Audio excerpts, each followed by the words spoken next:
Have you ever stopped to think how one simple misstep could change the rest of your life?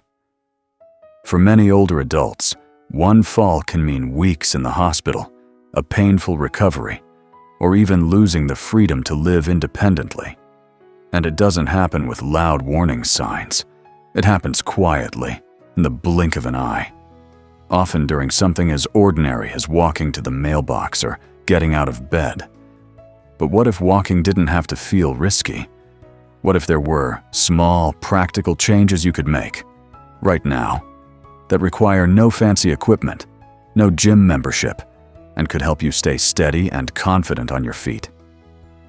In this video, we'll explore 6 walking techniques used by real seniors across the country. These are methods supported by physical therapists and aging experts. Simple steps with big impact. And by the end, you won't just know what they are, you'll understand how they work and why they matter.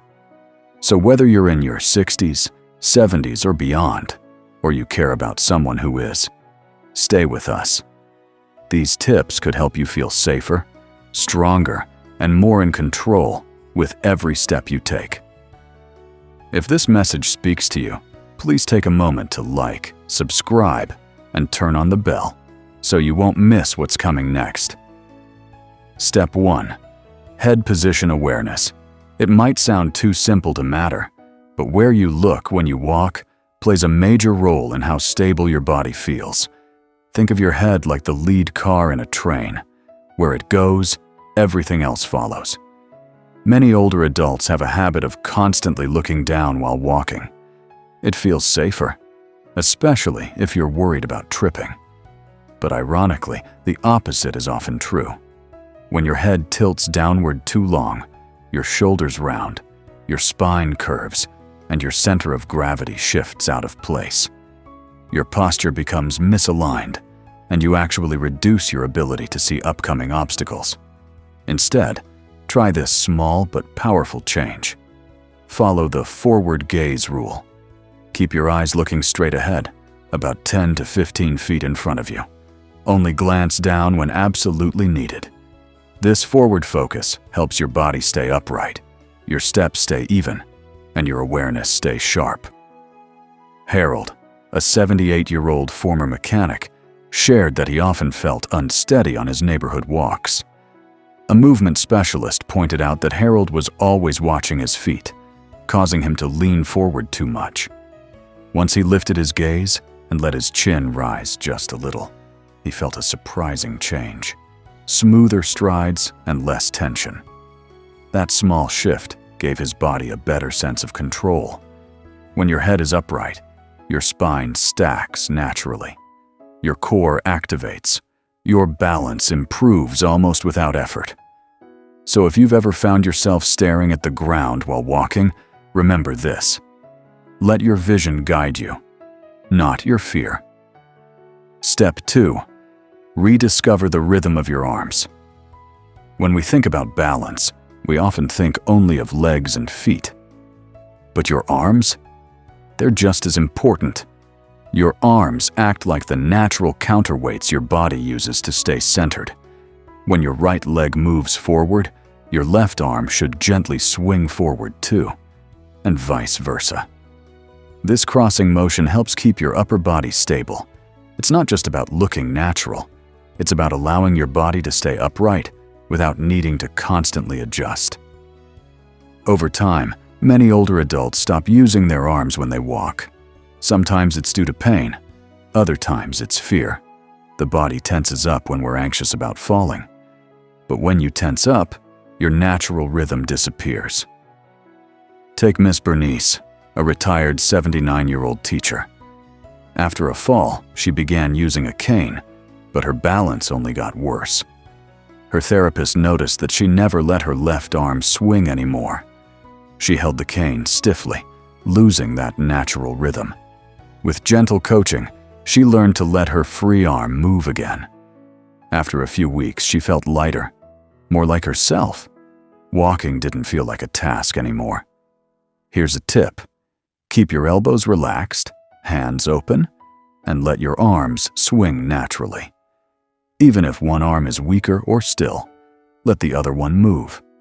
One swinging arm is better than none, and it sends a message to your body. I am balanced. I am in motion. I am safe. If you are still with us and finding these insights helpful, comment number 2 below. Your voice matters, and your story might help someone else take their next step with confidence. Step 3. Feel the foot. Heel to toe. It might seem automatic, but how your foot lands actually shapes your entire sense of balance. And surprisingly, many older adults start walking with flat feet, or even toe first, without realizing it. This slowly increases the risk of tripping or feeling unstable. Let's look at the natural pattern. A good walking step begins with your heel touching the ground. Then the pressure rolls through the middle of your foot and finally pushes off with your toes. This heel-to-toe motion absorbs shock, keeps joints aligned, and reduces toe stumbles. Why does this change with age? Joint pain, stiffness, or fear can make people shuffle their feet or avoid the heel touch altogether.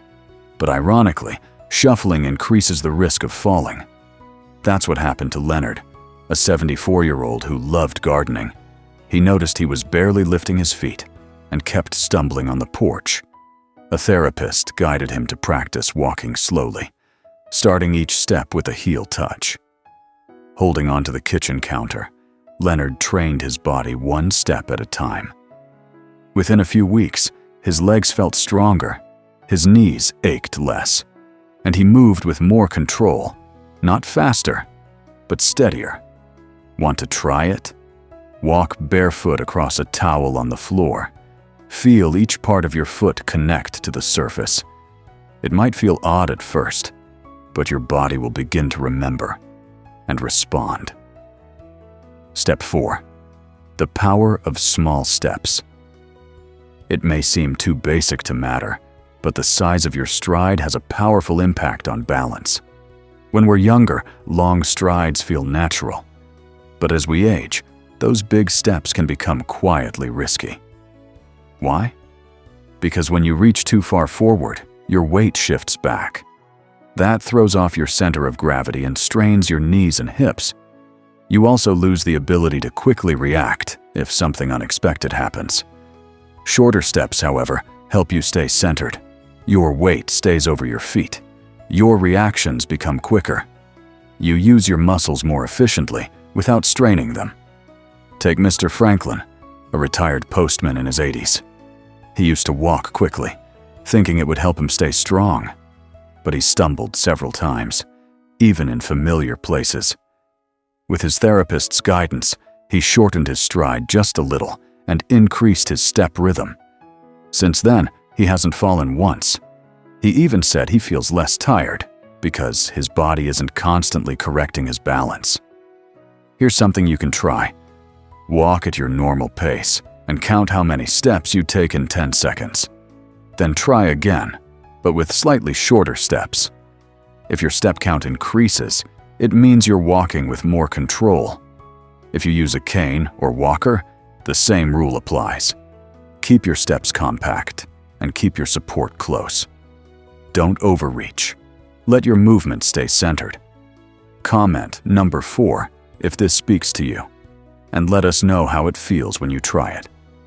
Step 5. Your core is your balance. Most people associate walking strength with the legs, but your balance actually begins at your center, your core. This includes the muscles in your abdomen, hips, and lower back, and they act like a stabilizing belt for your spine. When your core is weak, everything else works harder. Your posture slumps, your steps become uneven, and your legs fatigue faster. That's when balance slips and falls happen. The good news? You don't need sit-ups or crunches. Gentle actions can quietly reawaken your core. Try this. While standing near a counter, lift one foot just a few inches off the floor. Hold for 5 seconds. Then switch sides. This simple act wakes up your core and teaches your brain to focus on balance. You can also tighten your belly slightly as you walk or while brushing your teeth. Just draw your belly button inward for a few seconds. It's subtle, but it activates the right muscles. Mrs. Lillian, age 81, began doing this while waiting for her tea to steep. After a few weeks, she noticed she no longer felt wobbly on her morning walks. "It's like my body remembered how to stand tall again," she said with a proud smile. Remember, your core isn't just about strength, it's about freedom. And when your center is strong, your steps become confident. Step 6. Floor awareness and transitions. One of the most overlooked causes of falls isn't a loose rug or stair. It's the moment your brain doesn't fully register a change in the floor beneath your feet. As we age, visual processing slows just a bit. A new floor color, a shift in texture, or a change in lighting can confuse depth perception. All it takes is one moment of misreading the floor, and a fall can follow. That's why therapists suggest a small but powerful habit: quietly naming the surface beneath your feet. Say to yourself, tile, rug, or step up as you move. It helps your brain stay alert and prepared. Peter, a 79-year-old from Minnesota, nearly slipped on a shiny hallway floor. Now, he silently names each surface transition. He says it helps him stay one step ahead of surprises. Also, take note of reflective floors. They can create illusions. And if you wear bifocals, be extra cautious on stairs and curbs. The lens lines can distort floor depth more than we realize. Every small shift deserves big awareness, and the more intentional your steps become, the safer your movement will feel. A new way to walk. Getting older brings more than just aches or stiffness. It can bring a quiet fear of falling, of losing independence, of not being able to get up again. But here's something we all need to remember. Small choices can reclaim big confidence. You don't need fancy gear. You just need awareness and the willingness to practice what your body already knows. The 6 walking techniques we shared today aren't hard. They're simple, natural, familiar. You're not learning something new. You're remembering something wise. And when you practice them consistently, something beautiful happens. You stop walking like you're afraid. You start moving like you're free. That shift from fear to freedom is one of the most powerful gifts of aging with intention.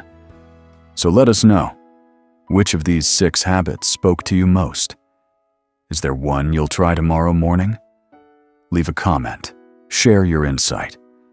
Your story may inspire someone else on their journey to walk with strength and grace. Thank you for being here with us today. If this video brought you value, please like, subscribe, and share it with someone you care about. Take good care, and we'll see you in the next video.